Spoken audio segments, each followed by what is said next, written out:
에오메오님, 이 돈이면 수고비로 충분하죠? 김치 짜에 좀 실어주세요. 뭐? 수고비?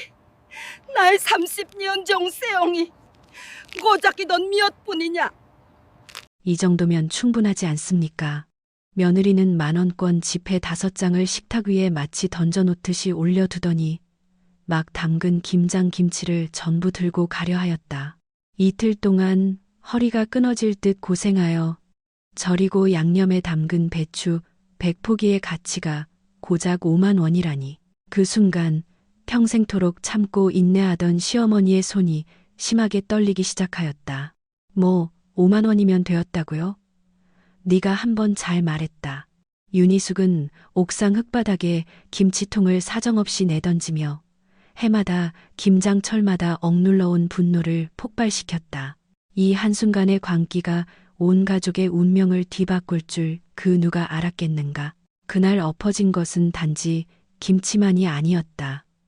이야기에 몰입하려면 구독 버튼을 눌러 행운을 가져가세요. 올해로 66살이 된 윤희숙은 서울특별시 강남구 외곽의 낡은 다세대 주택에서 홀로 살고 있었다. 30년이 넘게 한 번도 거르지 않고 집안 대소사를 챙겨온 전형적인 한국의 어머님이었다. 겉으로는 너그럽고 다정하지만 속으로는 며느리 최서연과 아들 고준호에 대한 서운함이 깊숙이 쌓여 있었다. 희숙이 거주하는 주택은 30평 규모의 오래된 건물이었으나 앞마당 대신 널찍한 옥상 공간이 자리 잡고 있었다. 특히 그 옥상은 김장철이 되면 온 집안 식구들이 1년 동안 먹을 김치를 담그기에 충분할 만큼 넓었다. 옥상 한쪽에는 희숙이 정성껏 키운 작은 화분들과 커다란 물탱크 하나가 건물을 지키고 서 있었다. 11월 중순에 찬바람이 불어오기 시작하면 희숙의 마음은 무거워지곤 했다. 매년 이맘때쯤 어김없이 찾아오는 김장 행사 때문이었다. 희숙은 거실 소파에 앉아 달력을 바라보며 깊은 한숨을 내쉬었다. 벌써 30년째 반복되는 이 커다란 행사가 올해도 여지없이 다가온 것이었다. 희숙은 냉장고 문을 열어 준비 목록이 적힌 메모지를 꺼내 들었다. 거기에는 빽빽하게 적힌 김장 재료들이 있었다. 배추 100포기, 무 50개, 고춧가루 10kg, 각종 젓갈, 마늘, 생강. 대가족이 1년간 소비할 분량의 엄청난 재료들이었다. 희숙의 허리는 메모지를 보는 순간부터 욱신거리기 시작했다. 지난해보다 훨씬 몸이 무겁게 느껴졌기 때문이었다. 아이고, 또 이 계절이 왔네. 나이가 들수록 더 힘에 부치는 것 같아. 희숙이 메모지를 들고 나지막이 혼잣말을 하였다. 하지만 어쩔 수 없었다. 아들 준호와 며느리 서현 그리고 딸 은채까지 모두 희숙의 손맛 김치를 애타게 기다리고 있었다. 특히 며느리 서현은 매년 김장이 끝나기가 무섭게 나타나 가장 큰 김치통에 김치를 가득 담아 가곤 했다. 마치 그것이 당연한 권리라도 되는 듯한 태도였다. 희숙은 옥상으로 올라가 김장 준비를 위한 공간을 정돈하기 시작했다. 옥상 바닥 한쪽에 비닐 천막을 깔고 커다란 대야들과 소쿠리들을 꺼내 놓았다. 물탱크 아래쪽의 그늘진 공간에는 배추를 절일 거대한 통들을 배치하였다. 매년 해오던 일이라 손에 익숙했지만 올해는 유독 힘이 붙였다. 다음 날 희숙은 마을 전통시장이 아닌 대형 농산물 도매시장으로 향했다. 배추 도매업자 김 사장과 거래한 지가 벌써 15년이 넘었다. 희숙이 시장 입구의 모습을 드러내자 김 사장이 반갑게 손을 흔들며 인사를 건넸다. 사모님, 올해도 오셨네요. 올해의 배추 상태가 그야말로 최상입니다. 날씨가 워낙 좋아서 배추가 특히 달고 아삭합니다. 김 사장님, 올해도 100포기 부탁드려요. 그런데 허리가 너무 아파서 걱정이에요. 이러다 내년에는 김장을 할 수 있을지 모르겠어요. 희숙이 배추를 하나씩 꼼꼼하게 살펴보며 말하였다. 김 사장은 희숙을 위해 특별히 크고 속이 꽉 찬 배추들만 골라주었다. 배추 한 포기, 한 포기가 정성이 담긴 수작업처럼 보였다. 사모님, 이 배추로 담그시면 올해도 최고의 김치가 나올 겁니다. 이 동네에서 사모님 김치 맛 따라올 사람이 없지 않습니까? 김 사장이 배추를 트럭에 실어주며 칭찬하였다. 희숙은 고마운 마음이었지만 동시에 마음 한구석이 씁쓸하였다. 이렇게 동네 사람들조차 인정하는 김치인데 정작 가족들은 그 노고를 그저 당연하게만 여기고 있었기 때문이었다. 집으로 돌아온 희숙은 옥상에 배추를 한 포기씩 조심스럽게 내려놓았다. 그리고 본격적인 김장 준비에 돌입하였다. 가장 먼저 배추를 다듬고 굵은 소금물에 절이기 시작했다. 허리를 굽혀 배추 하나하나를 정성스럽게 다듬는 작업부터 이미 등과 허리가 결려오기 시작했다. 배추 100포기를 다듬는 일은 결코 만만치 않은 중노동이었다. 배추 겉잎을 떼어내고 뿌리 부분을 다듬은 후 반으로 갈라 소금물에 절이는 과정이 쉼없이 반복되었다. 아이고, 내 허리야. 희숙이 잠시 허리를 펴며 나지막한 신음소리를 냈다. 그러나 쉴 틈은 없었다. 배추가 제대로 절여지려면 몇 시간마다 일일이 뒤집어 주어야 했기 때문이었다. 그때 멀리서 차량 소리가 들려왔다. 희숙이 고개를 들어보니 딸 은채의 자동차가 보였다. 희숙의 얼굴에 환한 미소가 피어났다. 엄마, 저 왔어요. 일찍 시작하셨네요.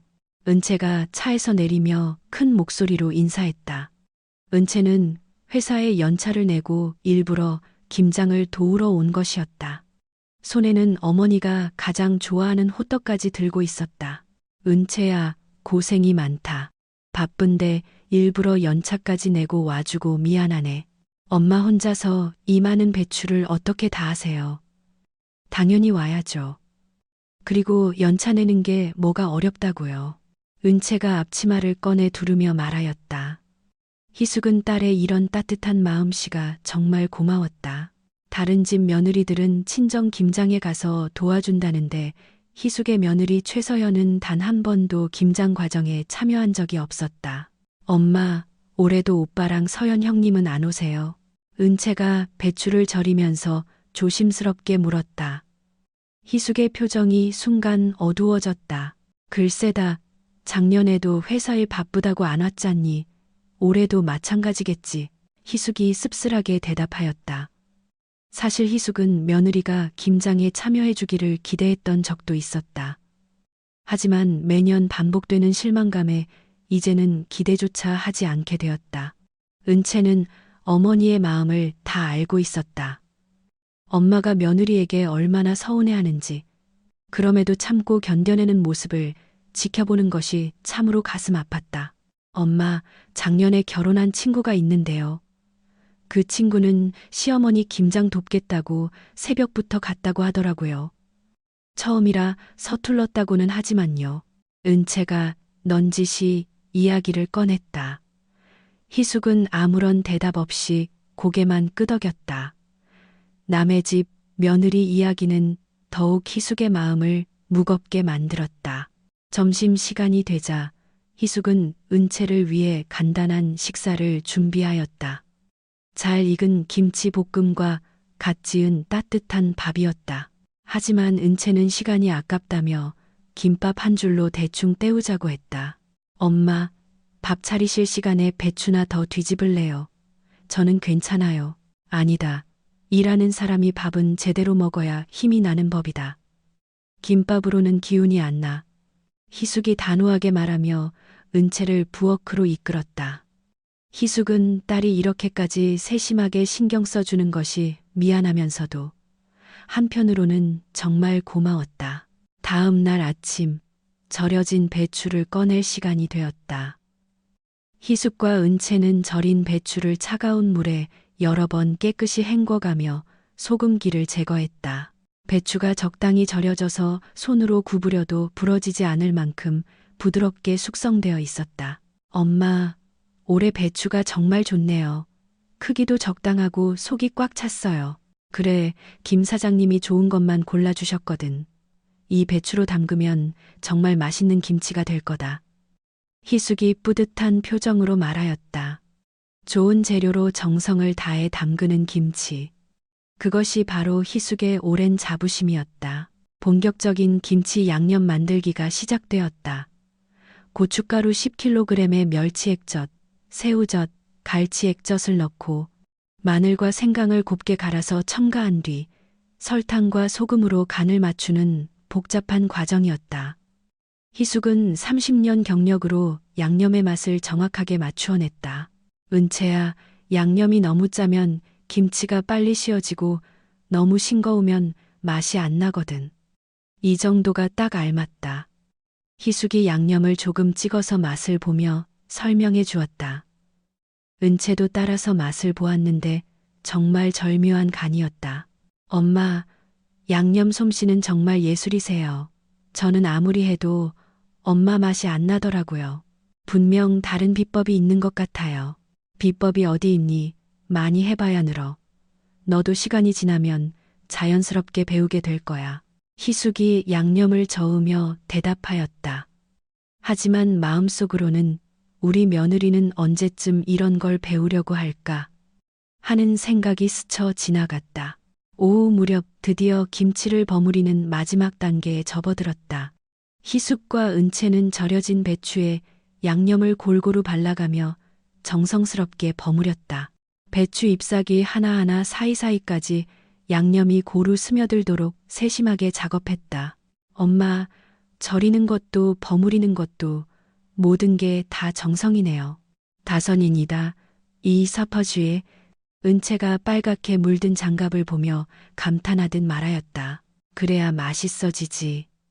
대충 하면 김치 맛도 대충 나거든. 우리 집 김치가 왜 맛있는 줄 아니? 바로 이런 정성 때문이다. 희숙이 김치를 버무리며 자부심을 담아 대답하였다. 실제로 희숙의 김치는 동네에서도 손꼽히게 유명했다. 두 사람은 말없이 김치를 버무리는 작업에 온전히 집중했다. 팔과 허리가 아파왔지만 아무도 불평하지 않았다. 오히려 어머니와 딸이 함께 정성스럽게 김치를 담그는 이 시간이 소중하게 느껴졌다. 엄마, 이제 거의 다 끝났네요. 올해 김치 진짜 잘 된 것 같아요. 은채가 김치를 버무리며 흐뭇한 표정으로 말했다. 희숙도 뿌듯한 마음으로 고개를 끄덕였다. 하루 종일 고생한 보람이 있었다. 은채야, 네 덕분에 올해 김장도 무사히 마쳤구나. 너 없었으면 정말 힘들었을 거다. 당연한 일인데요.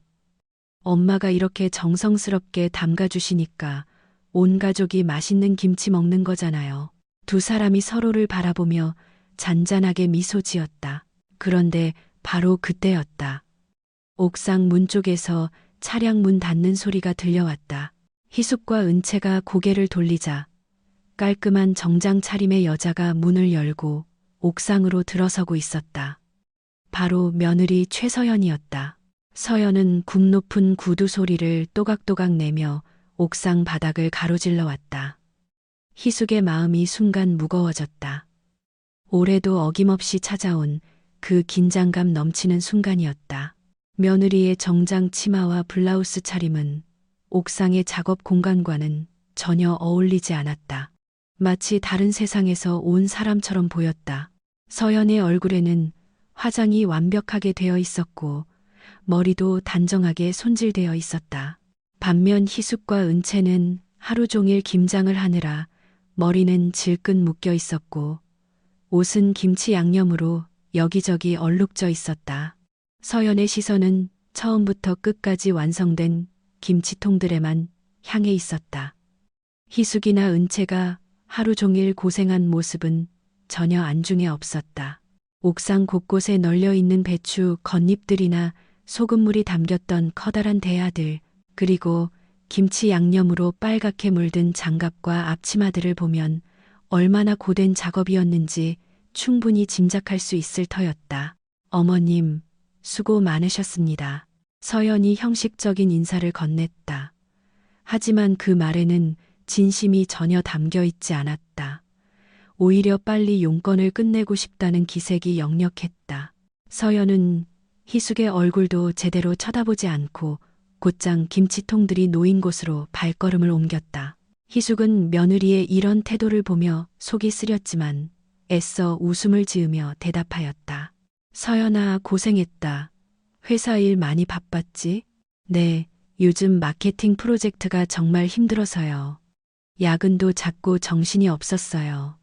그래서 오늘도 겨우 시간을 내서 온 겁니다. 서연이 대충 대답하면서도 시선은 이미 김치통 쪽으로 고정되어 있었다. 마치 자신이 엄청난 희생을 감수하고 온 것처럼 말하고 있었지만 정작 관심은 온통 김치에만 있었다.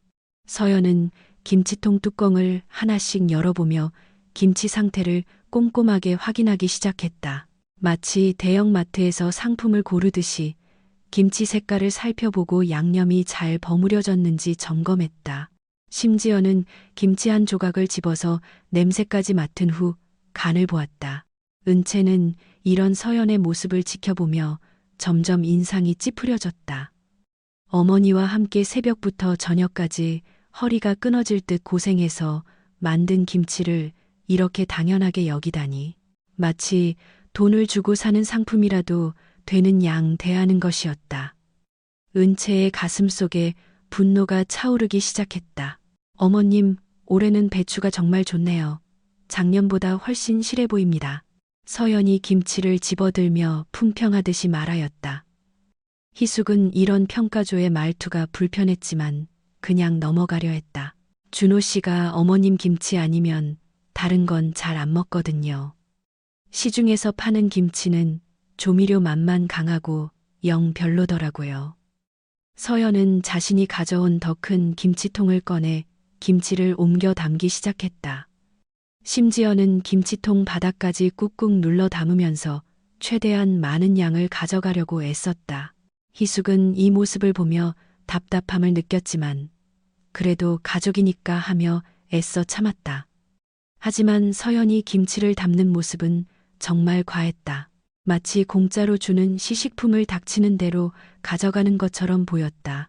은채는 서연이 김치를 담는 모습을 더 이상 참을 수 없었다. 어머니는 말씀을 안 하시지만 은채 눈에는 서연의 행동이 너무도 뻔뻔하게 느껴졌다.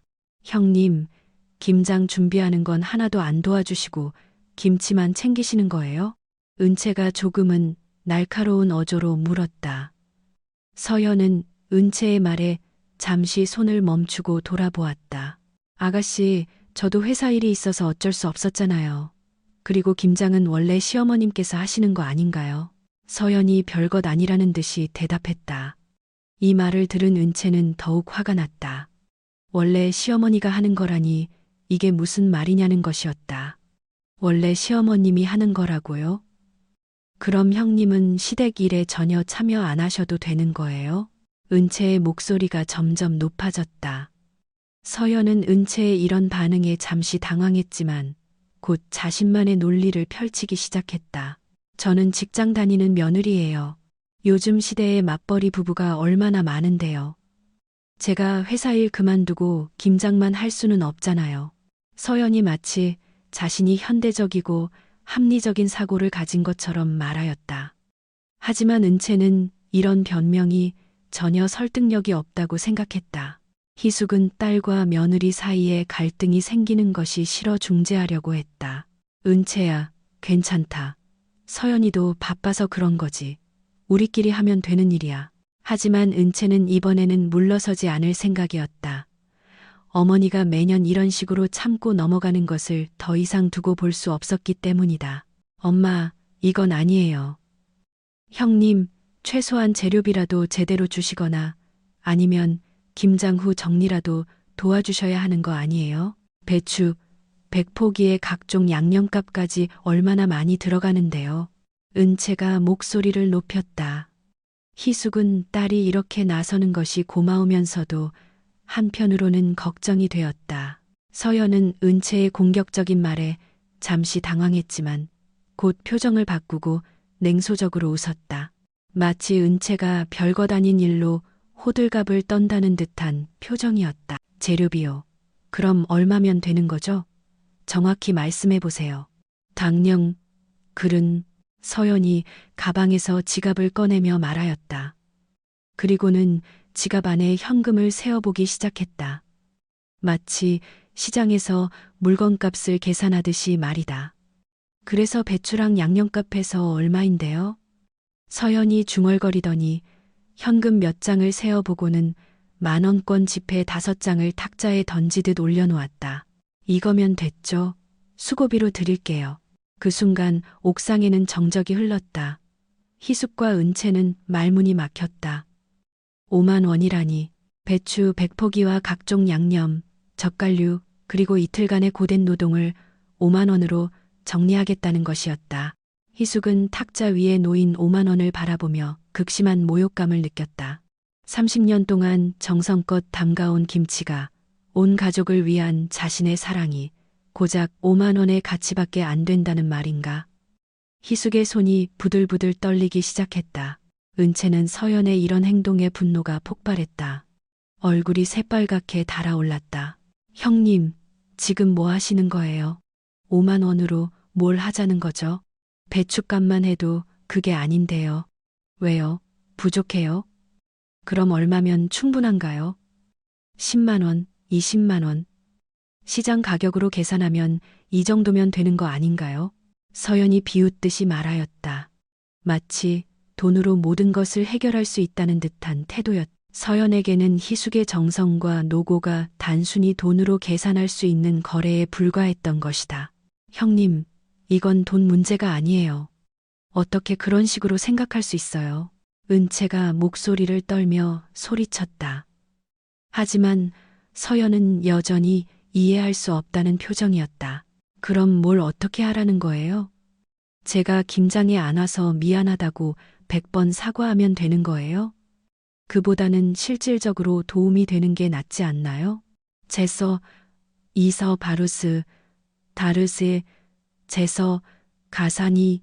서연의 말에 희숙은 더 이상 이성적인 인내심을 유지할 수 없었다. 30년 동안 쌓인 서운함과 분노, 그리고 지금 당장 느끼는 모멸감이 한꺼번에 터져나왔다. 희숙은 떨리는 손으로 그 5만 원을 집어 서연의 등 뒤로 던져버렸다. 이 돈 가져가. 김치가 고작 이 5만 원이면 충분하다고. 희숙의 목소리가 옥상에 울려 퍼졌다. 서연은 깜짝 놀라 뒤돌아봤고 은채도 어머니의 갑작스러운 행동에 놀랐다. 희숙의 얼굴은 분노로 일그러져 있었다. 서연은 바닥에 떨어진 5만 원을 바라보며 당황했다. 어머님, 왜 그러세요? 제가 뭘 잘못했다고요? 하지만 희숙은 서연의 말을 들을 수 없었다. 희숙은 곧바로 서연이 옥상 바닥에 내려놓았던 김치통을 향해 돌진했다. 그리고는 김치통 뚜껑을 거칠게 열어버렸다. 어머님, 뭐 하세요? 서연이 당황해서 소리쳤지만 이미 늦었다. 희숙은 그 안에 있던 잘 버무려진 김치를 옥상 흙바닥에 사정없이 쏟아부었다. 빨간 양념이 묻은 배추들이 흙과 뒤섞이며 바닥에 흩어졌다. 착한 시어머니의 가면을 벗어던진 희숙의 광기 어린 행동에 서연은 충격으로 얼어붙었다. 자신이 탐내던 김치가 눈앞에서 흙바닥에 널브러져 있는 모습을 믿을 수가 없었다. 어머님, 지금 뭐 하시는 거예요? 완전히 미치신 거 아니에요? 서연이 소리를 지르며 말했지만 희숙은 멈추지 않았다. 오히려 더욱 격렬하게 김치를 쏟아냈다. 마치 30년 동안 억눌렸던 모든 감정을 김치와 함께 쏟아내는 것 같았다. 희숙은 옥상 흙바닥에 엎어진 김치를 손가락으로 가리키며 서연에게 일갈했다. 이 김치 네가 가져갈 자격 없어. 이 김치 통째로 너한테 주기가 아까워서 못 견디겠다. 이 김치도 5만 원짜리 취급당할 바엔 버려버리는 게 낫지. 희숙의 목소리는 분노로 떨리고 있었다. 30년 동안 참아왔던 모든 감정이 한꺼번에 터져나온 것이었다. 서연은 이런 희숙의 모습을 본 적이 없었다. 항상 조용하고 순종적이던 시어머니가 이렇게 격렬하게 화를 내다니. 서연은 무슨 말을 해야 할지 몰라 그저 얼어붙은 채 서 있을 수밖에 없었다. 은채는 어머니의 이런 행동에 놀랐지만 한편으로는 속이 후련했다. 그동안 어머니가 얼마나 억울했을지, 얼마나 서운했을지 다 알고 있었기 때문이다. 드디어 어머니가 참았던 것들을 터뜨린 것이었다. 희숙은 온몸으로 며느리가 무시했던 노동의 가치와 모멸감을 보여주고 있었다. 희숙은 김치통을 더 가져와서 또다시 엎어버렸다. 빨간 김치 양념이 옥상 곳곳에 흩어지며 흙과 뒤섞였다. 5만 원. 희숙이 또 다른 김치통을 들어 바닥에 내려치며 소리쳤다. 플라스틱 김치통이 바닥에 떨어지며 둔탁한 소리를 냈다. 어머님, 정말 그만하세요. 이게 뭐 하시는 거예요? 김치 아깝잖아요. 서연이 울먹이며 소리쳤다. 하지만 희숙은 들은 척도 안 했다. 오히려 더 많은 김치를 쏟아냈다. 아깝다고? 5만 원짜리가 뭐가 아까워. 희숙이 비웃으며 대답했다. 옥상은 순식간에 엉망이 되어버렸다. 정성껏 담근 김치들이 흙바닥에 나뒹굴고 있었고 빨간 양념이 여기저기 묻어 있었다. 5만 원짜리 지폐도 바람에 날려 김치 사이에 떨어져 있었다. 서연은 눈앞에서 자신이 탐내던 김치가 흙과 섞여 나뒹구는 모습과 희숙의 분노에 질려 아무 말도 하지 못했다. 이런 상황은 전혀 예상하지 못했기 때문이다. 항상 조용했던 시어머니가 이렇게 폭발할 줄은 꿈에도 몰랐다. 희숙은 마지막으로 김치통을 바닥에 내팽개치며 소리쳤다. 네, 김치 아까워서 어떡하냐? 물에 씻어서 먹을래? 서연은 더 이상 견딜 수 없었다. 엎어진 김치통들과 흙바닥에 널브러진 김치들을 그대로 버려둔 채 옥상을 뛰쳐나갔다. 굽 높은 구두 소리가 또각또각 멀어져 가더니 이윽고 차량 문 닫는 소리와 함께 급한 엔진 소리가 들렸다. 서연은 황급히 도망치듯이 집을 떠났다. 서연의 차가 골목 저편으로 사라지자 옥상에는 정막이 흘렀다. 희숙은 흙바닥에 흩어진 김치들을 내려다보며 가쁜 숨을 몰아쉬었다. 희숙의 가슴은 아직도 분노로 뛰고 있었다. 30년 동안 억눌러왔던 감정이 한꺼번에 터져나온 후유증이었다.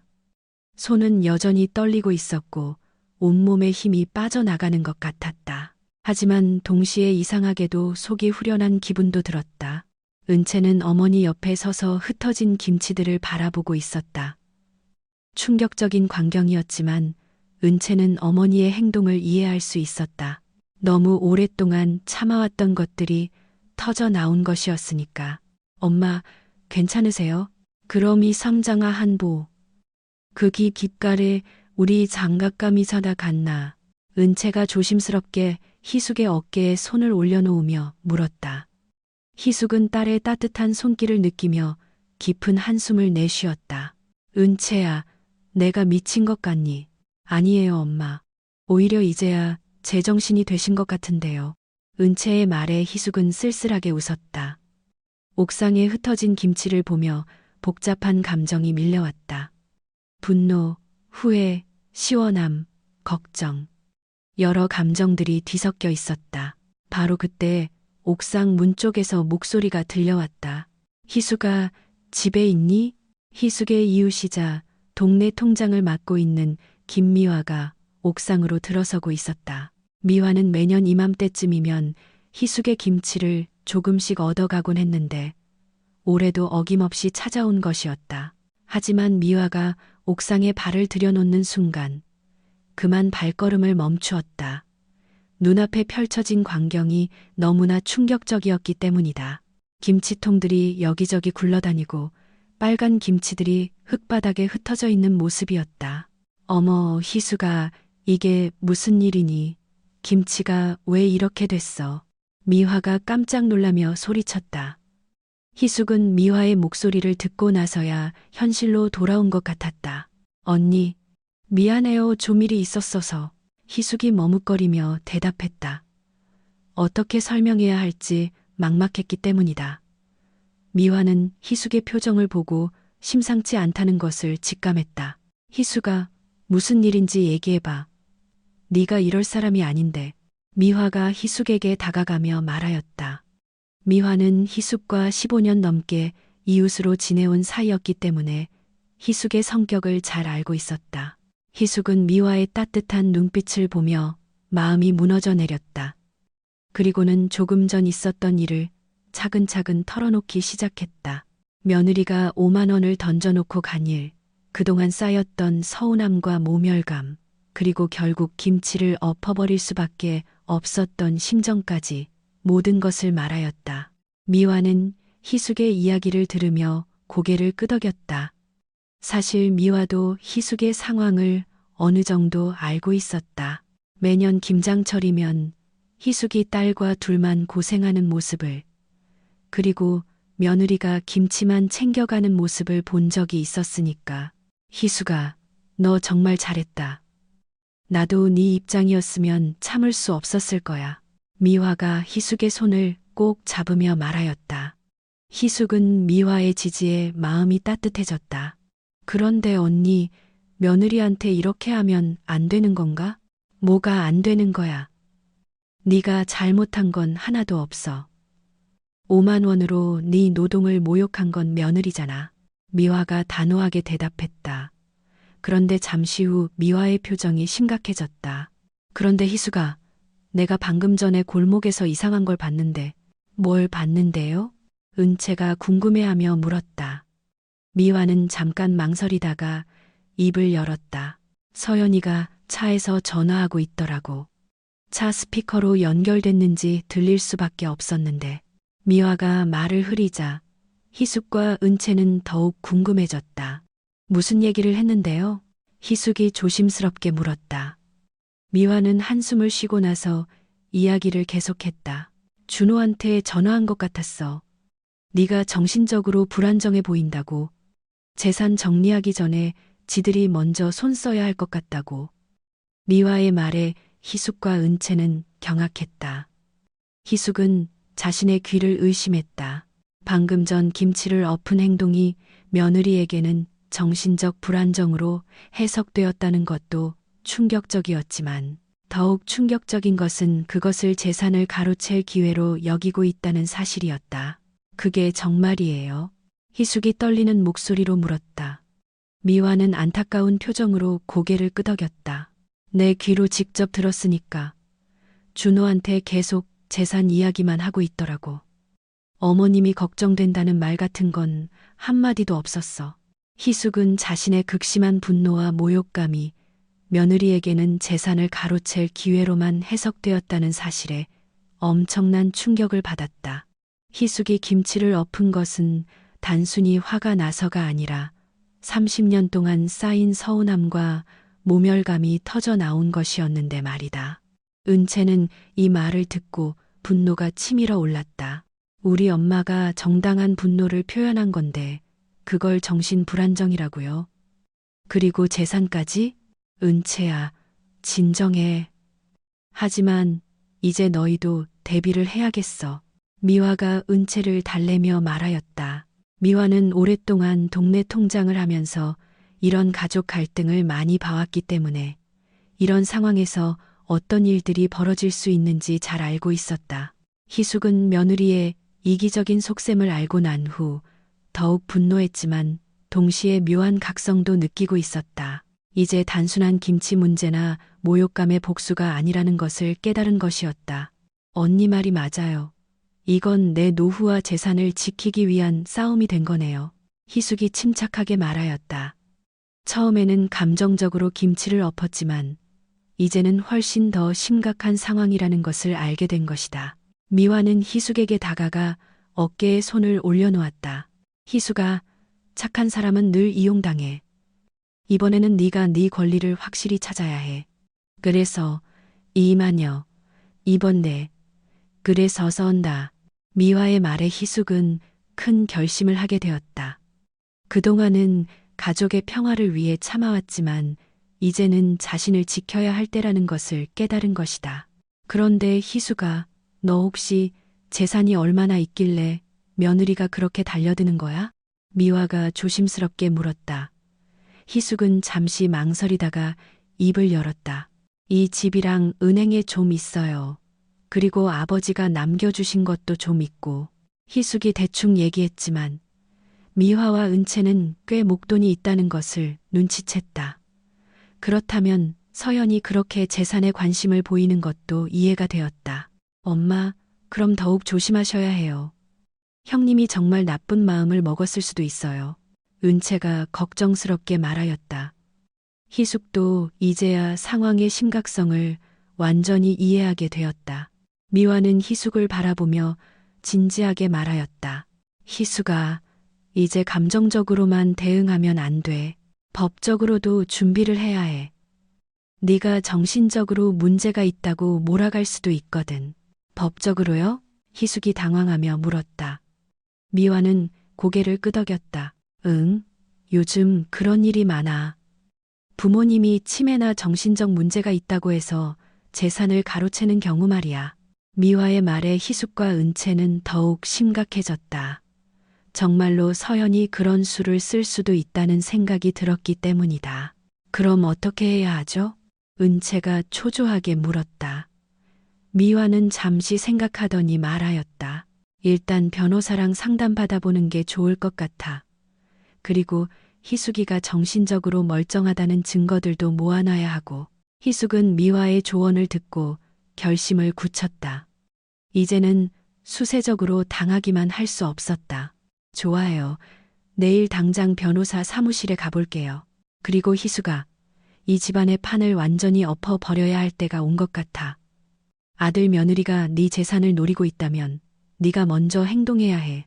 미화의 말에 희숙은 마음속 깊은 곳에서 무언가가 단단해지는 것을 느꼈다. 김치를 엎은 것은 시작일 뿐이었다. 이제 정말로 아들 부부가 탐내던 재산의 판을 완전히 엎어버릴 때가 온 것이었다. 옥상에 흩어진 김치들을 바라보며 희숙은 최종적인 결심을 하였다. 더 이상 착한 어머니, 참는 시어머니로 살지 않겠다고 말이다. 이제는 자신의 인생을 지켜나갈 때였다. 미화가 돌아간 후 희숙과 은채는 옥상에 흩어진 김치를 정리하기 시작했다. 빨간 양념이 흙과 뒤섞인 김치들을 하나씩 치우는 일은 쉽지 않았다. 하지만 희숙에게는 이 정리 작업이 단순히 옥상을 깨끗하게 하는 것 이상의 의미로 다가왔다. 희숙은 흙바닥에 뒹구는 김치 한 포기를 집어들며 깊은 생각에 잠겼다. 바로 몇 시간 전까지만 해도 이 김치들은 정성껏 담근 작품이었는데 이제는 복수의 상징이 되어버린 것이었다. 5만 원이라는 모욕적인 평가 때문에 이 지경이 된 것이었다. 엄마, 이 김치들 다 버려야 하나요? 은채가 흙이 묻은 김치를 들고 안타까워하며 물었다. 희숙은 딸의 질문에 쓸쓸하게 미소 지었다. 그래야지. 이제 더 이상 우리 김치가 아니야. 5만 원짜리로 전락해버렸으니까. 희숙은 이렇게 말하면서도 마음 한편으로는 아까웠다. 하루 종일 정성 들여 만든 김치들이었으니까. 하지만 동시에 이상하게 후련한 기분도 들었다. 마치 무거운 짐을 내려놓은 것 같았다. 두 사람은 말없이 김치를 한 곳에 모아 처리했다.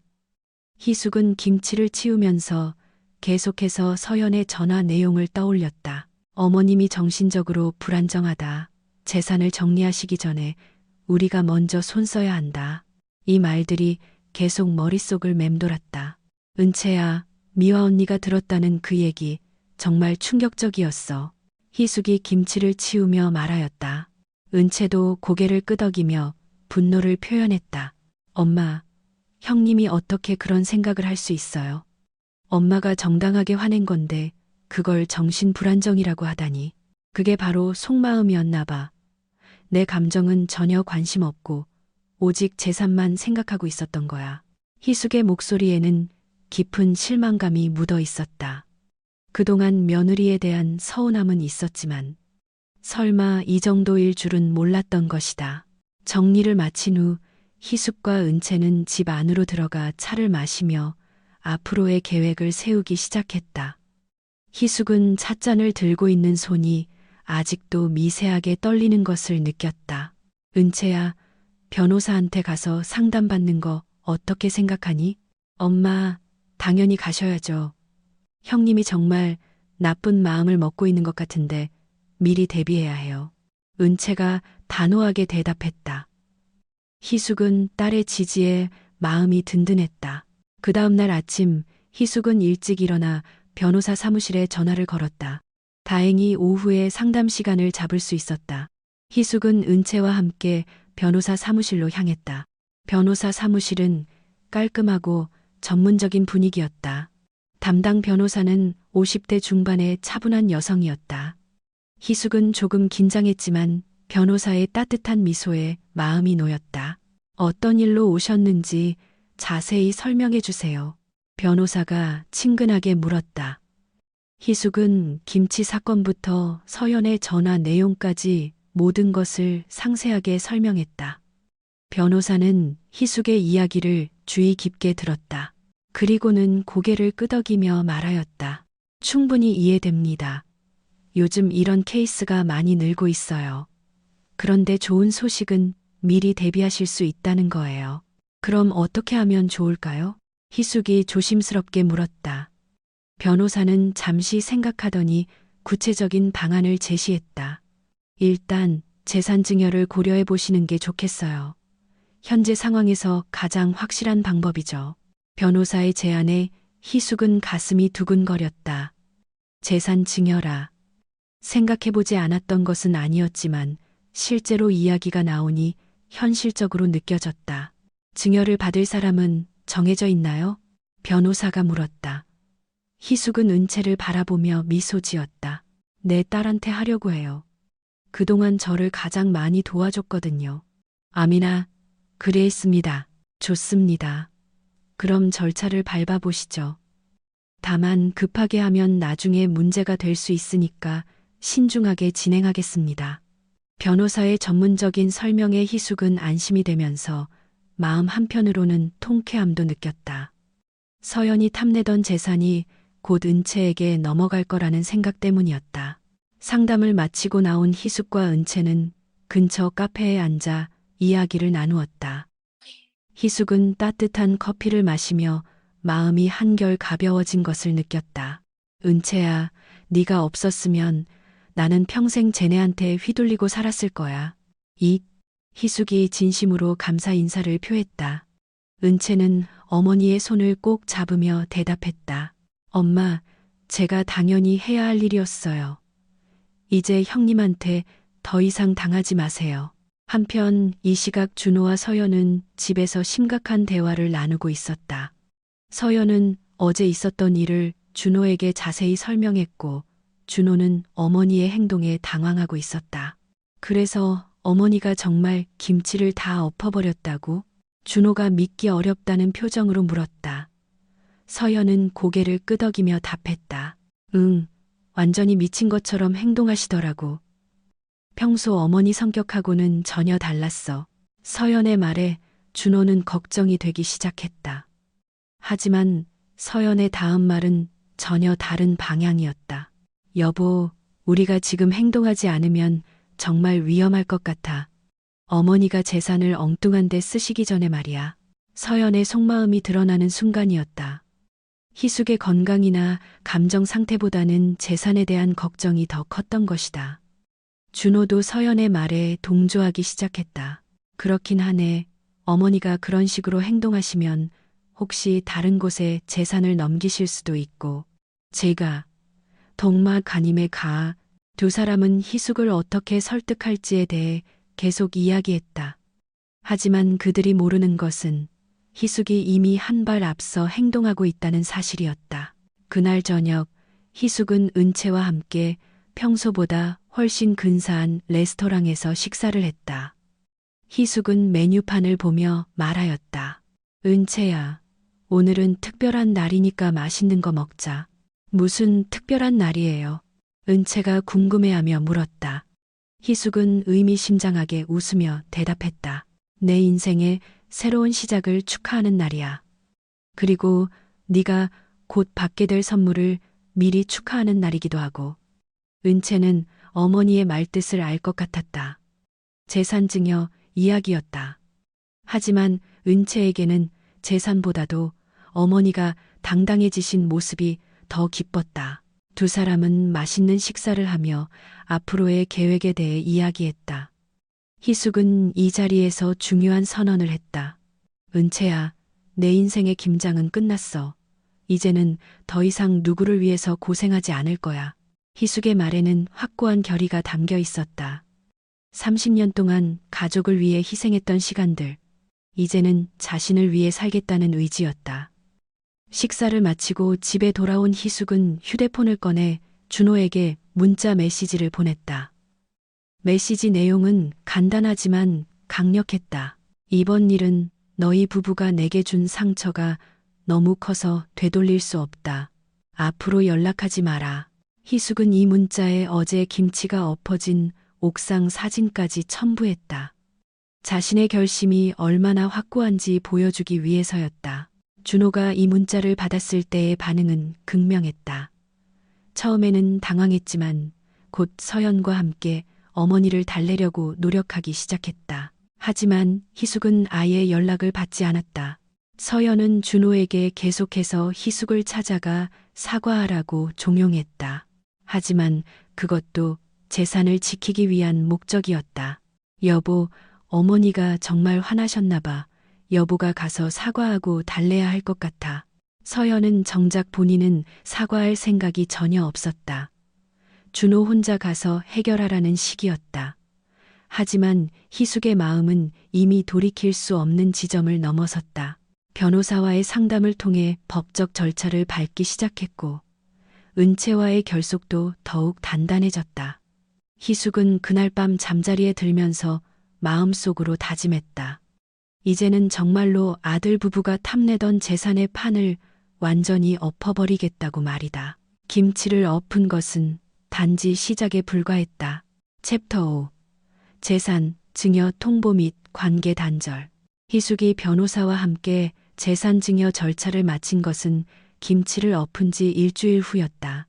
그 일주일 동안 희숙은 준호의 수많은 전화와 문자 메시지를 모두 무시했다.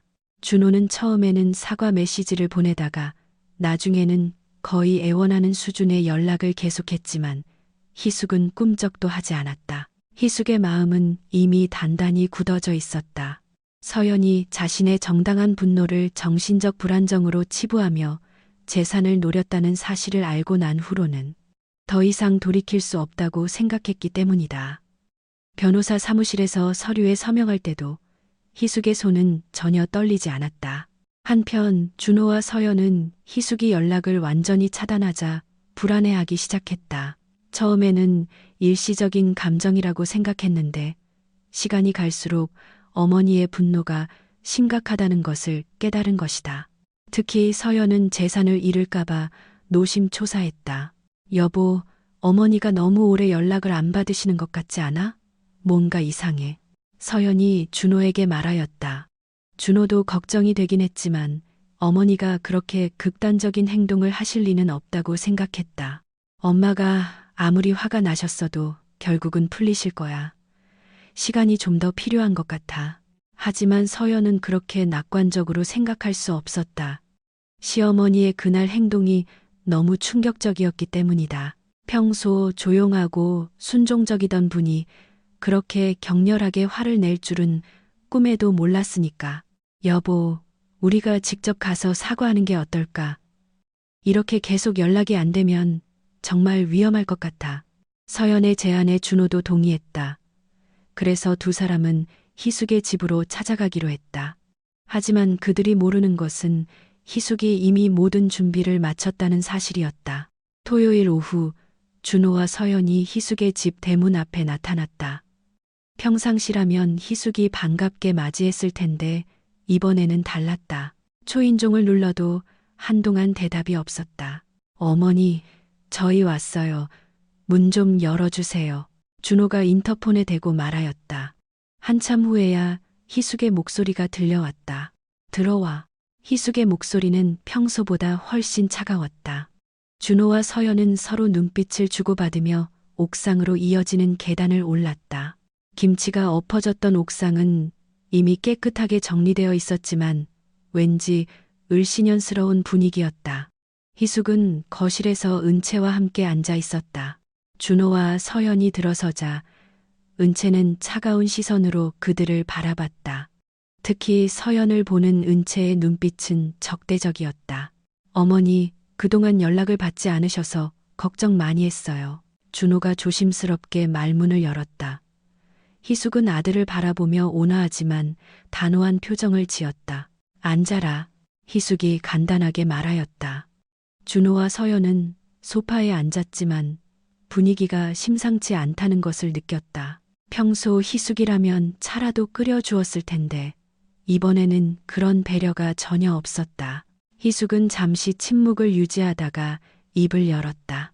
안 그래도 오늘 너희에게 할 중요한 얘기가 있어서 부르려고 했다. 희숙의 말투는 평소와 달리 격식을 차렸다. 마치 공식적인 선언을 하는 것 같았다. 준호와 서연은 긴장하기 시작했다. 어머니, 지난번 일은 서연이도 정말 반성하고 있어요. 준호가 급하게 사과했다. 하지만 희숙은 아들의 말을 손짓으로 가로막았다. 그 얘기는 나중에 하고 일단 내 말부터 들어.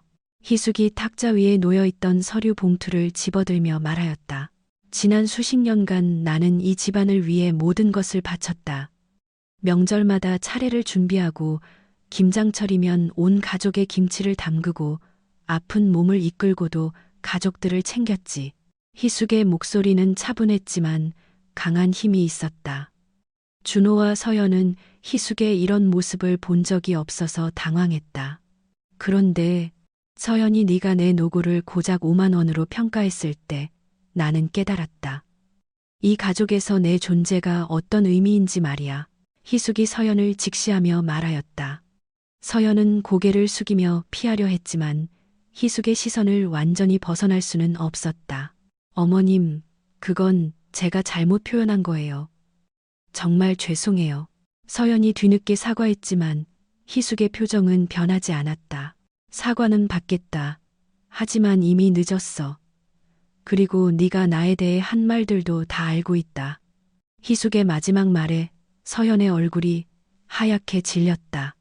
혹시 자신이 준호에게 한 전화 내용을 들켰나 하는 생각이 든 것이다. 희숙은 서류 봉투를 열어 안내용물을 탁자 위에 펼쳤다. 그것은 재산증여 완료를 증명하는 법무사 사무소의 공식 서류였다. 이제 이 집안의 판 완전히 뒤집어 엎을 거다. 희숙의 선언에 준호와 서연은 서류를 자세히 들여다봤다. 그리고는 그 내용을 파악하고 경악했다. 희숙이 소유한 이 집과 모든 금융 자산의 권리가 법적으로 딸 은채에게 완전히 증여되었다는 내용이었기 때문이다. 준호는 서류를 들고 있는 손이 떨리기 시작했다. 어머니, 이게 무슨 일이에요? 언제 이런 일을 하신 거예요? 일주일 사이에 모든 절차를 마쳤다. 법적으로 완벽하게 처리됐고 이제 되돌릴 수 없어. 희숙의 말에 서연은 즉시 표정이 굳어졌다. 그토록 탐냈던 재산이 한순간에 날아간 것이었으니까. 어머니, 어떻게 저희 몰래 이럴 수 있어요? 이건 너무 하시는 거 아니에요? 서연이 날카롭게 항의했다. 하지만 희숙은 흔들림 없는 눈빛으로 서연을 바라봤다. 네가 내 노동을 5만 원으로 정리했듯이 나는 너희와의 관계와 너희가 탐내던 재산을 이 증여로 정리한 것뿐이야. 희숙의 말에는 단호함이 넘쳤다. 서연이 그날 5만 원을 던져놓으며 보여준 모멸감을 그대로 되돌려준 것이었다. 준호는 충격에서 벗어나지 못하고 있었다. 엄마, 이건 너무 극단적이에요. 다시 생각해보세요. 이미 결정된 일이야. 그리고 나는 이 결정을 절대 후회하지 않아. 희숙이 단호하게 대답했다. 은채는 옆에서 어머니의 결정을 지지하는 눈빛으로 바라보고 있었다. 서연은 탐내던 재산을 잃게 되자 극도의 분노와 배신감에 사로잡혔다. 이건 법적으로 문제가 있을 거예요. 소송하겠어요. 서연이 소리치며 일어섰다. 하지만 희숙은 전혀 동요하지 않았다. 그래, 해보거라. 하지만 모든 절차가 합법적으로 진행됐으니까 소용없을 거야. 희숙의 차가운 대답에 서연은 더욱 화가 났다. 하지만 법적으로 문제가 없다는 것도 알고 있었기 때문에 더 이상 할 말이 없었다. 희숙은 이 자리에서 준호와 서연에게 최종 통보를 했다. 오늘부터 너희와는 완전히 연을 끊어낼 거야. 앞으로 어떠한 경제적, 정서적 도움도 기대하지 마라. 희숙의 공식적인 단절 선언에 준호는 주저앉을 것 같았다. 엄마, 그럴 수는 없어요. 우리가 가족인데. 가족? 이카 강대를까 희숙이 비웃으며 말하였다. 가족이라면 서로 존중해야 하는 거 아니니? 내 노동을 5만 원으로 평가하는 게 가족이 할 일이니? 준호는 어머니의 말에 아무것도 대답할 수 없었다. 어머니가 얼마나 상처받았는지 이제야 깨달았기 때문이다. 서연은 결국 참을 수 없어서 소리를 지르며 자리를 박차고 일어났다. 좋아요. 그럼 우리끼리 살겠어요. 어머님도 아가씨랑 행복하게 사세요. 서연이 화를 내며 집을 나서려 했다. 하지만 희숙은 마지막으로 한마디 더 했다. 서연아, 네가 5만 원에 엎어버린 것은 김치뿐만이 아니었다. 우리 가족관계와 네 미래까지 엎어버린 거야. 희숙의 마지막 말에 서연은 더 이상 견딜 수 없어서 뛰쳐나갔다. 준호는 충격으로 주저앉아 어머니에게 매달리려 했지만 희숙은 냉정하게 등을 돌렸다. 모든 것이 끝난 것이었다. 챕터 6. 아들 부부의 압박과 쓰러짐. 희숙이 재산 증여를 통보한 후 며칠이 지나자 준호의 태도는 완전히 달라졌다. 처음에는 충격과 당황에 빠져 있던 준호가 이제는 분노로 가득 차 있었다. 특히 서연이 끊임없이 준호를 부추기면서 상황은 더욱 악화되고 있었다. 여보, 그냥 넘어갈 수는 없어. 어머니가 정신적으로 문제가 있을 때 한 일이라고 주장해야 해. 서연이 준호에게 계속해서 법적 대응을 종용했다. 서연에게는 그 재산이 미래의 희망이었는데 한순간에 사라져 버린 것이었으니까. 서연은 밤잠을 못 이룰 정도로 이 문제에 매달려 있었다. 준호는 처음에는 어머니에게 법적 대응을 한다는 게 말이 안 된다고 생각했다. 하지만 서연이 계속 압박하면서 점점 마음이 흔들리기 시작했다. 준호 씨, 당신이 지금 행동하지 않으면 우리 노후는 어떻게 돼요? 그 재산으로 계획했던 모든 게 물거품이 되는 거라고요. 서연의 말에 준호도 현실적인 걱정이 들기 시작했다. 사실 준호와 서연은 희숙의 재산을 어느 정도 기대하고 있었다. 강남의 오래된 주택 가격이 많이 오른 상황에서 그 집을 상속받을 생각을 하고 있었고, 희숙이 가지고 있는 예금도 만만치 않다는 것을 알고 있었다. 결국 준호는 서연의 설득에 넘어가 법무법인의 상담을 받으러 갔다. 변호사는 준호의 이야기를 들어보고는 고개를 저었다. 증여 무효를 주장하려면 증여자가 정신적으로 문제가 있었다는 것을 입증해야 하는데 쉽지 않을 것 같습니다. 변호사의 말에 준호는 실망했지만 서연은 포기하지 않았다. 김치를 엎어버린 행동은 정상적이지 않잖아요.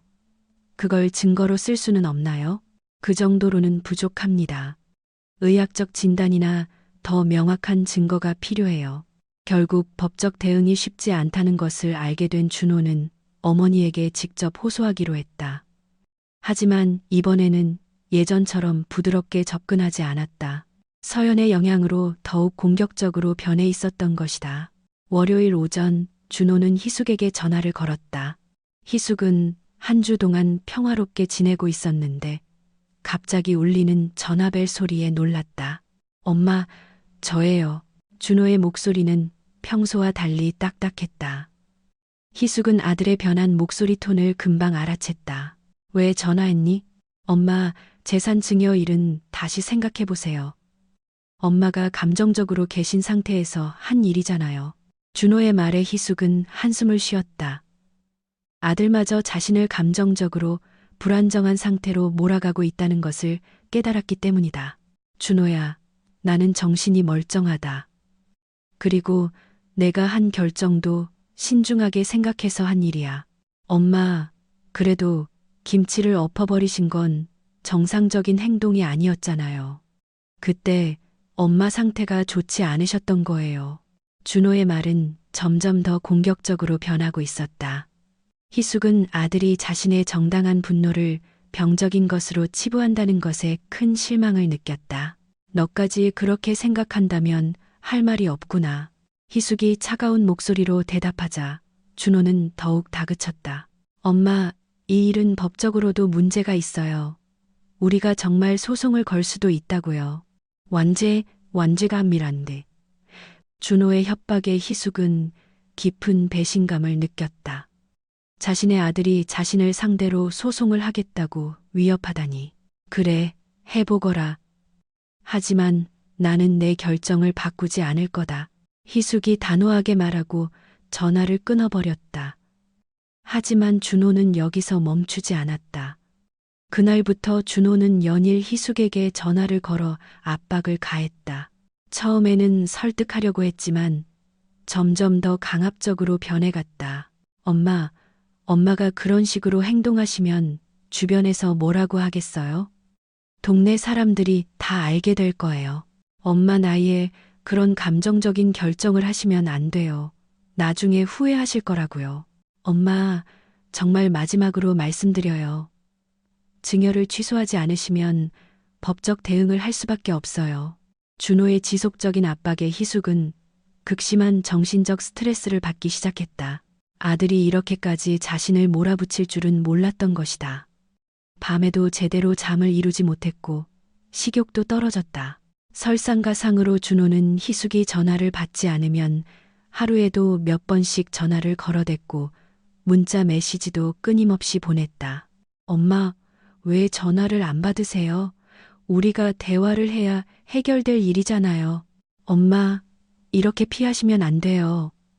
가족끼리 이렇게 할 이유가 없잖아요. 엄마, 마지막으로 한 번만 만나서 이야기해요. 제발요. 희숙은 이런 메시지들을 볼 때마다 가슴이 답답해졌다.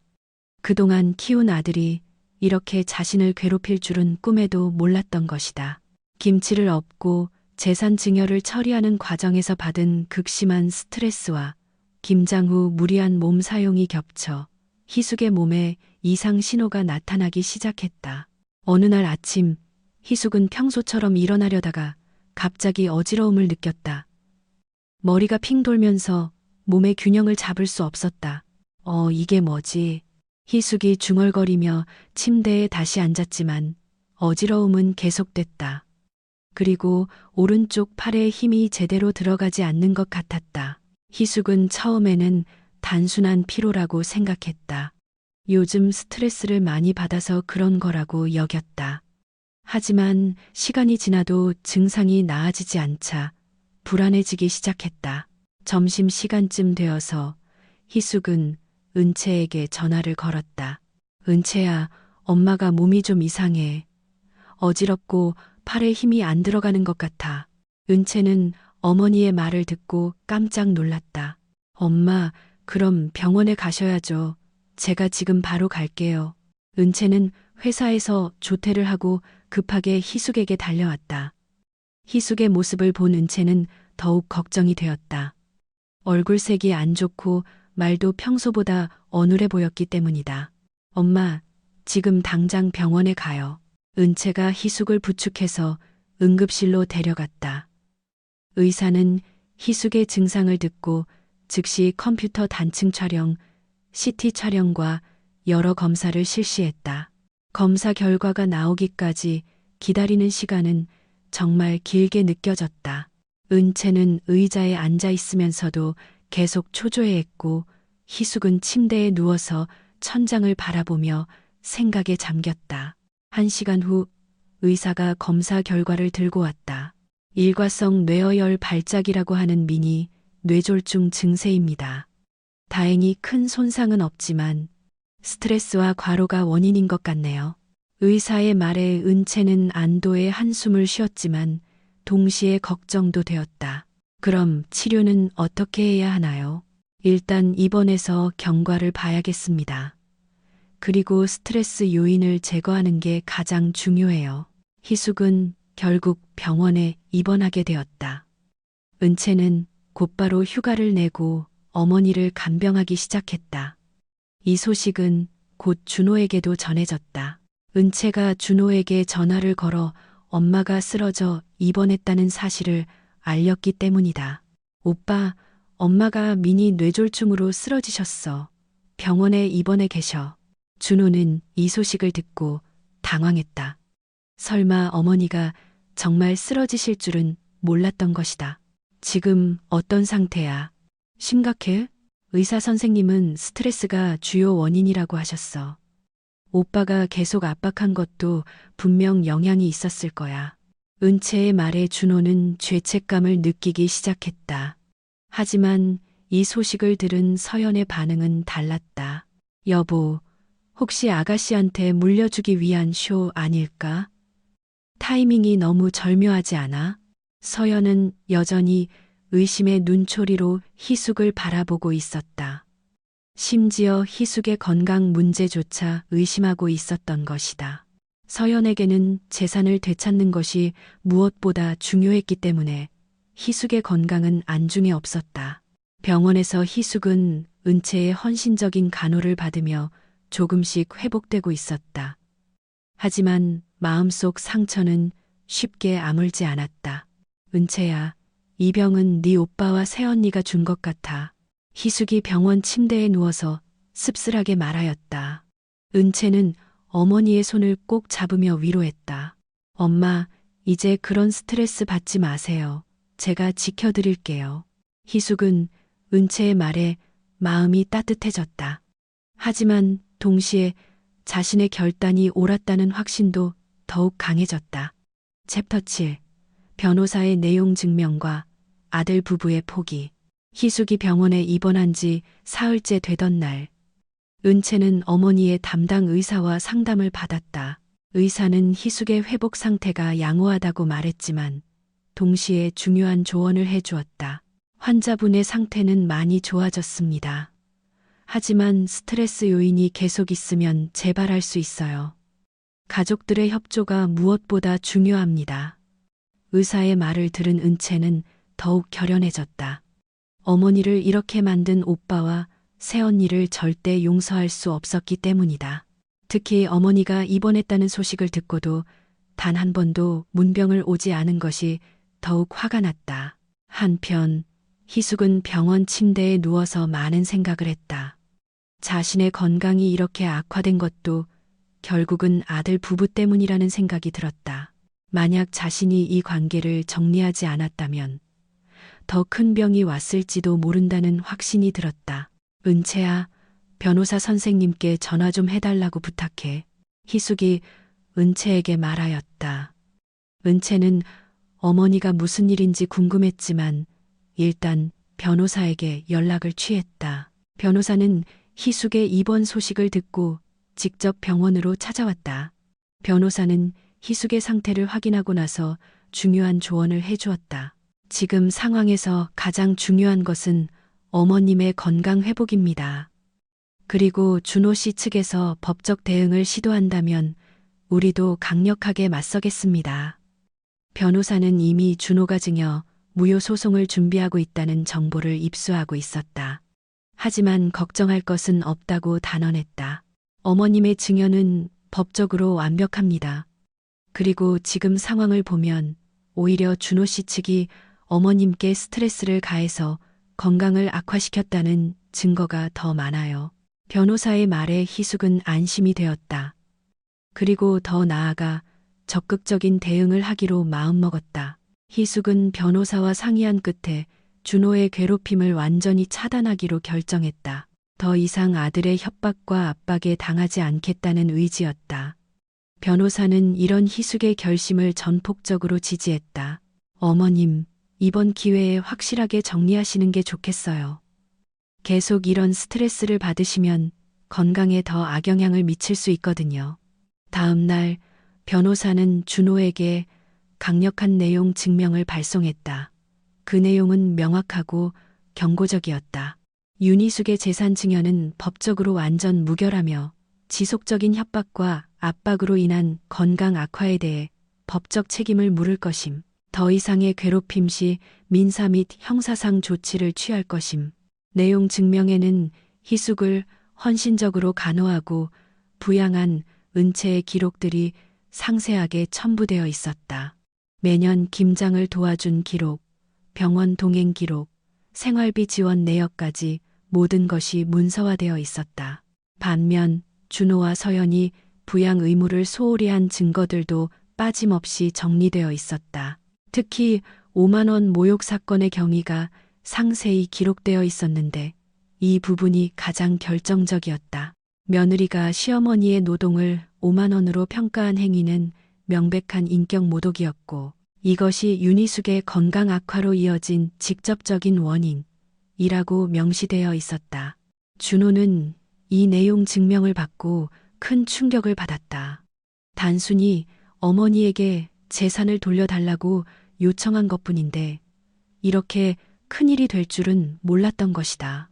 내용 증명을 읽어보니 자신들의 행동이 얼마나 문제가 많았는지 깨닫게 되었다. 여보, 이거 봐. 변호사가 우리한테 경고장을 보냈어. 가사렘이 준호가 떨리는 목소리로 서연에게 내용 증명을 보여주었다. 서연은 내용을 읽어보고는 얼굴이 하얗게 질렸다. 이건 너무 심한 거 아니야? 우리가 뭘 그렇게 잘못했다고? 하지만 서연도 속으로는 불안했다. 자신이 5만 원을 던져놓고 간 일이 이렇게 법적인 문제로 번질 줄은 몰랐기 때문이다. 법적 싸움이 본격화되면 자신들에게 불리할 수도 있다는 생각이 들었다. 내용 증명에는 또 다른 충격적인 내용도 있었다. 희숙이 소유한 재산 규모가 생각보다 훨씬 컸다는 사실이었다. 강남 집값 상승으로 인한 부동산 가치, 그리고 오랫동안 모아온 예금까지 합치면 상당한 금액이었다. 서연은 이 사실을 알고 더욱 아쉬워했지만 동시에 법적 분쟁의 위험성도 깨달았다. 변호사의 경고가 효과를 발휘했는지 준호의 압박 전화는 뚝 끊어졌다. 대신 준호는 죄책감에 시달리기 시작했다. 어머니가 정말 자신 때문에 쓰러진 것 같다는 생각이 들었기 때문이다. 여보, 내가 엄마한테 너무 심했나? 정말 병원에 입원하셨잖아. 내가 계속 전화해서 스트레스 준 것 같아. 준호가 서연에게 털어놓았다. 준호는 어머니가 입원했다는 소식을 듣고 나서야 자신의 행동을 돌아보게 되었다. 그동안은 재산에만 눈이 멀어서 어머니의 감정이나 건강은 제대로 생각하지 못했던 것이다. 하지만 서연은 여전히 의심스럽다는 반응이었다. 그래도 타이밍이 너무 이상하잖아. 우리가 법적 대응 얘기하니까 갑자기 쓰러지고 진짜 연기하는 걸 수도 있다니까. 서연은 끝까지 희숙의 건강 문제를 의심했다. 하지만 변호사의 강력한 경고장을 받고 나서는 법적 싸움에 휘말리는 것을 두려워하기 시작했다. 여보, 이제 그만 포기하자. 계속 이러면 우리만 더 손해야. 변호사까지 나섰는데 이기기 어려울 것 같아. 서연이 준호에게 포기를 종용했다. 사실 서연은 법적 분쟁이 길어질 경우 자신들의 다른 문제들까지 드러날까봐 걱정되었다. 5만 원 사건이 공개적으로 알려지면 자신의 체면도 말이 아닐 것 같았다. 결국 준호는 재산 분쟁을 중단하기로 결정했다. 그리고 어머니에게 용서를 구하려고 마음먹었다.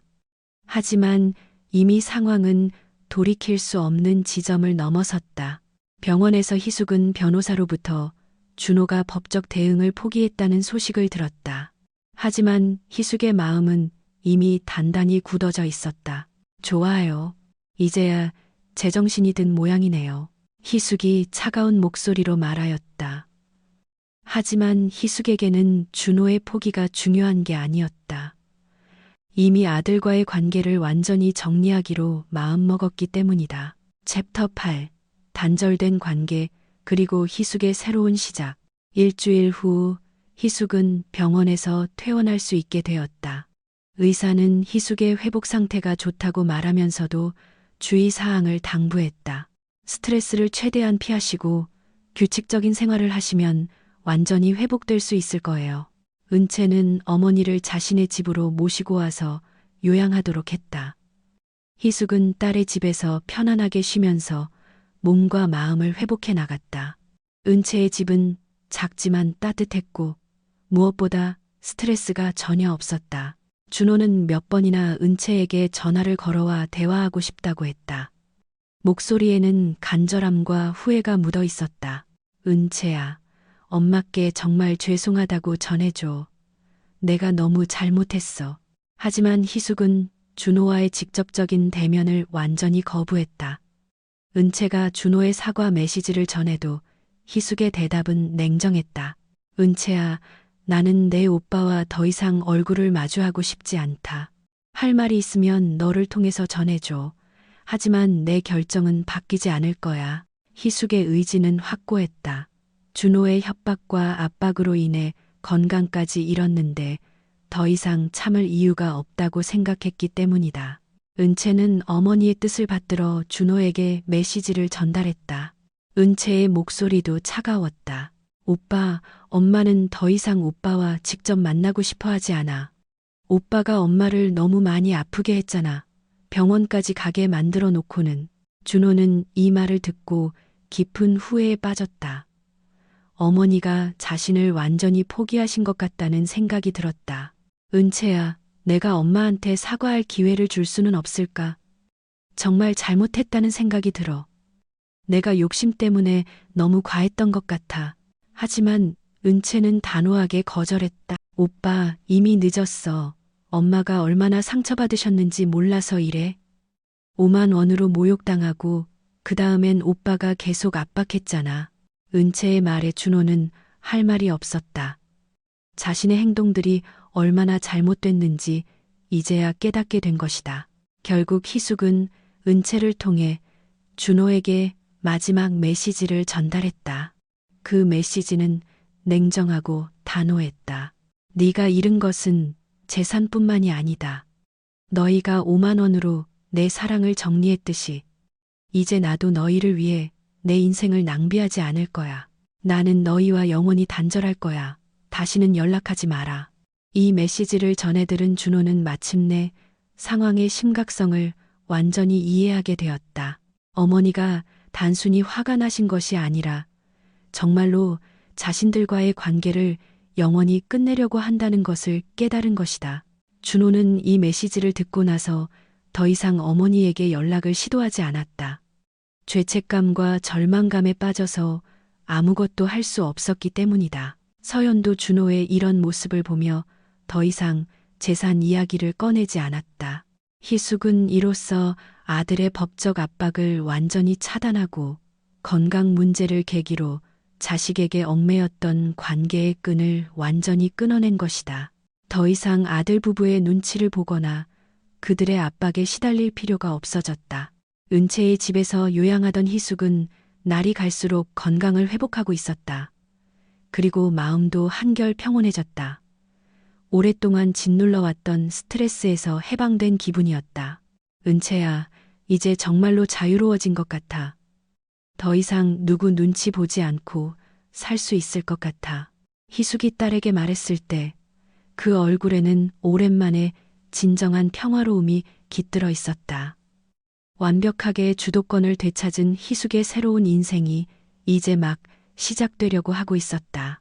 챕터 9 자유를 찾은 옥상주택 소유주의 삶. 한 달 후 희숙은 완전히 건강을 회복했다. 그리고 은채와 함께 새로운 계획을 세우기 시작했다. 더 이상 과거에 얽매이지 않고 자신만의 행복한 노후를 설계하는 것이었다. 희숙이 건강을 완전히 회복한 것은 봄이 오는 3월이었다. 은채의 집에서 2달간 요양하면서 몸도 마음도 한결 가벼워졌다. 희숙은 오랜만에 거울을 들여다보며 자신의 모습을 살펴봤다. 얼굴색도 좋아졌고 무엇보다 눈빛이 달라져 있었다. 예전처럼 피곤하고 지친 모습이 아니라 생기가 돌고 있었다. 은채야, 엄마 해외여행 한번 가보고 싶어. 희숙이 딸에게 말했을 때 은채는 깜짝 놀랐다. 어머니가 해외여행을 가고 싶다고 말씀하신 건 처음이었기 때문이다. 엄마, 정말이요? 어디로 가고 싶으세요? 유럽 쪽으로 가보고 싶은데. 그동안 가족들 챙기느라 내 꿈은 접어두고 살았는데. 이제는 내가 하고 싶은 일을 해보고 싶어. 희숙의 말에는 새로운 다짐이 담겨 있었다. 지난 30년간 자신을 희생하며 살아왔지만 이제는 자신만의 시간을 갖고 싶었던 것이다. 은채는 어머니의 이런 모습이 너무나 반가웠다. 그동안 어머니는 항상 가족을 위해서만 살아오셨는데 이제야 자신을 위한 시간을 갖겠다고 하시니까 엄마 저도 같이 가요. 휴가 내서 어머니와 함께 여행하고 싶어요. 정말? 그럼 우리 함께 가자.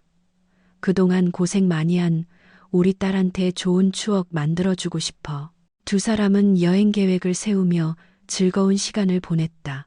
희숙은 오랜만에 설레는 마음으로 여행 가이드북을 들여다보았고 은채는 항공편과 호텔을 알아보았다. 희숙은 여권 사진을 찍으러 가면서도 신이 났다.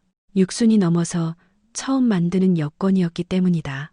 한 달 후 희숙과 은채는 정말로 유럽 여행을 떠났다.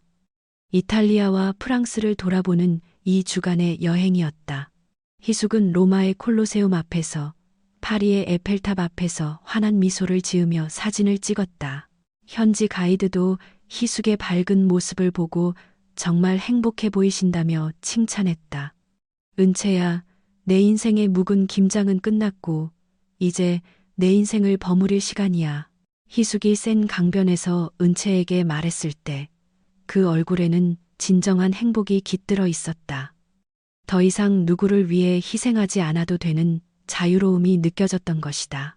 여행에서 돌아온 후 희숙은 새로운 일상을 시작했다.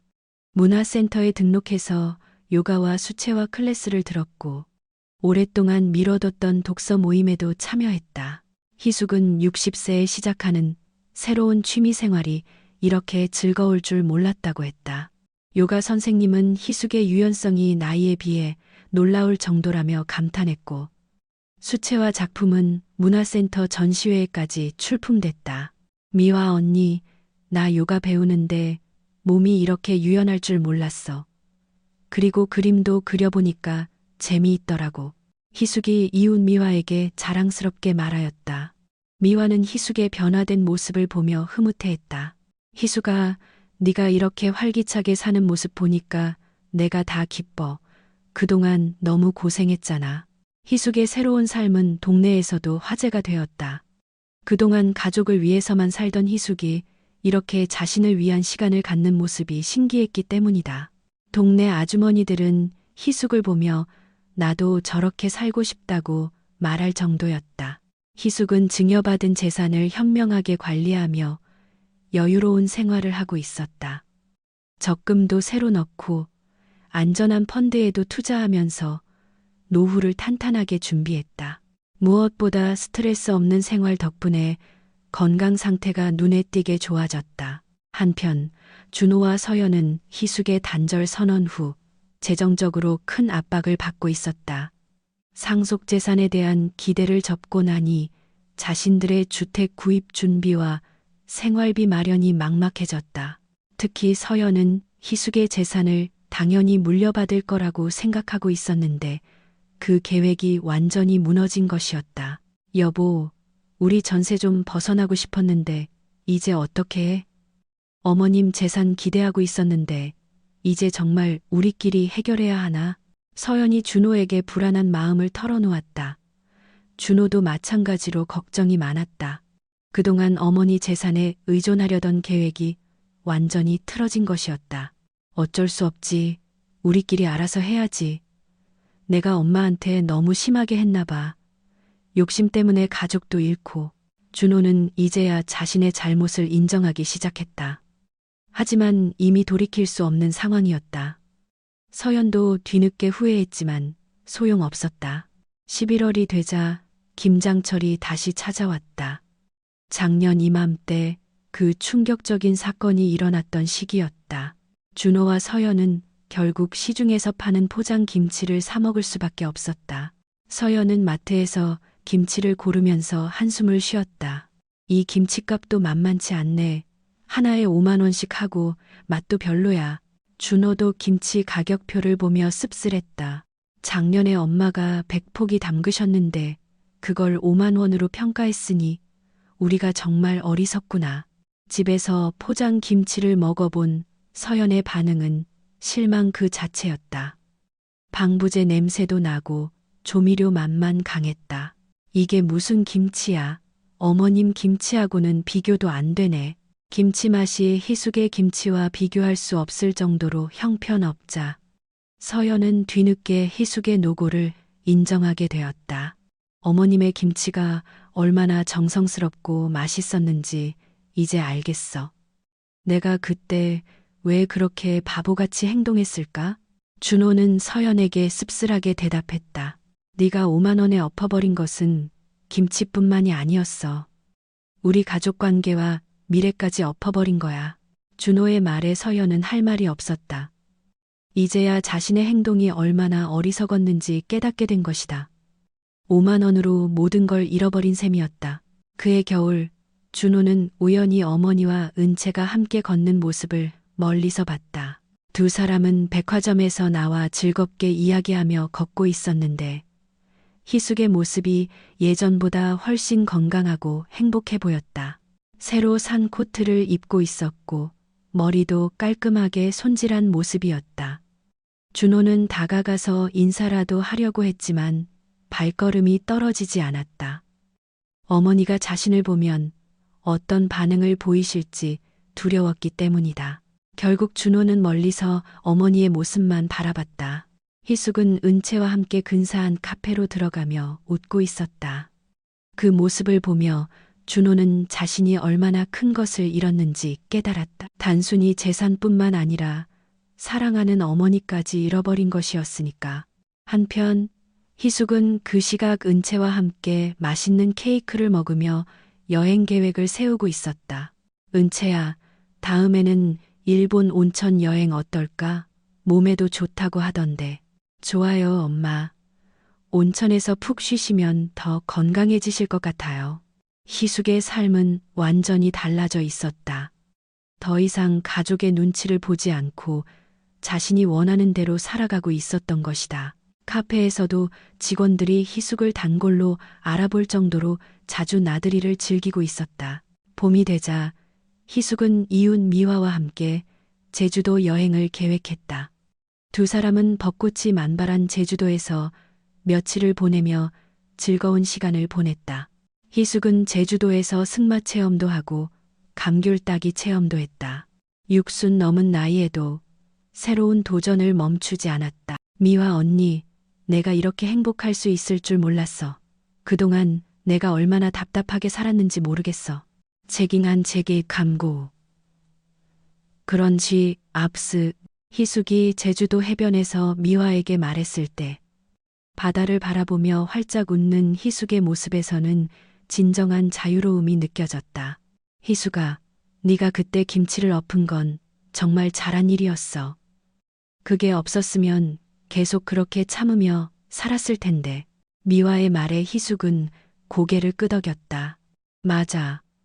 김치통을 엎고 가족관계에 판을 엎은 내 선택이 옳았다는 걸 매일 느끼고 있어. 이제야 진짜 내 인생을 사는 것 같아.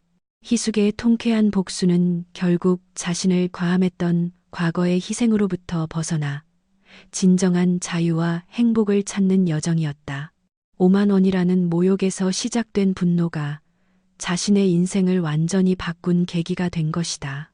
1년 후 희숙은 문화센터에서 만난 새로운 친구들과 함께 정기 모임을 갖고 있었다. 60대 여성들로 구성된 모임에서 희숙은 인기가 많았다. 밝고 긍정적인 에너지 때문이었다. 희숙은 미화와 함께 가벼운 마음으로 또 다른 여행을 준비하고 있었다.